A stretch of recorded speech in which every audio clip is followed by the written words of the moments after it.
প্রতিদিনের চিন্তা ও প্রার্থনা। 18 ফেব্রুয়ারি, দিনের প্রধান চিন্তা। তিতিক্ষায় আমাদের বলযুক্ত করে, মুখস্থ করা যায়। ধৈর্য ধরো হে ক্লান্ত হৃদয়, রহ জাগি আরও কিছুক্ষণ। প্রতীক্ষা তোমার প্রায় হল শেষ, হবে তব অপেক্ষার পূর্ণ অবসান। পাইবে তখন তুমি আনন্দ অপার, আর লভিবে বিশ্রাম। উপদেশ: অন্ধকারের মধ্য দিয়া যাওয়ারও প্রয়োজন আছে, কারণ দুঃখের সংস্পর্শে আসিয়া আমরা আধ্যাত্মিক চেতনার মূল্য বুঝিতে পারি। নিরাশা যখন আমাদের ঘিরিয়া ফেলে, তখন আমাদের মনে হয় যে সব চেষ্টাই বিফল।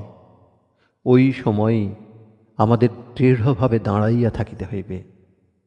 সচ্ছলতা যখন মানুষকে ঘেরিয়া থাকে, সে তখন কল্পনাও করিতে পারে না দরিদ্রতা কি, অভাব কি জিনিস।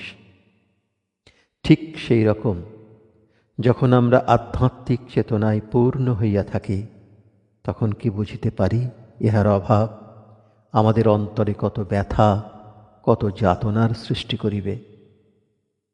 প্রার্থনা। পরম দেবতা, আমার অন্তরতম ভাব তুমি জানো।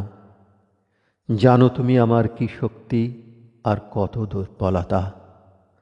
আমার হৃদয়ে তুমি এমন সহন শক্তি দাও ও দৃঢ় বিশ্বাস জাগাও, যেন কিছুই আমাকে স্খলিত বা অভিভূত করিতে না পারে। সংসারের সকল বিক্ষিপ্ততার উপরে আমার মনকে তুলিয়া ধরো, এবং যা নিত্য ও অবিনশ্বর, তাহার সঙ্গে আমায় বাঁধিয়া রাখো।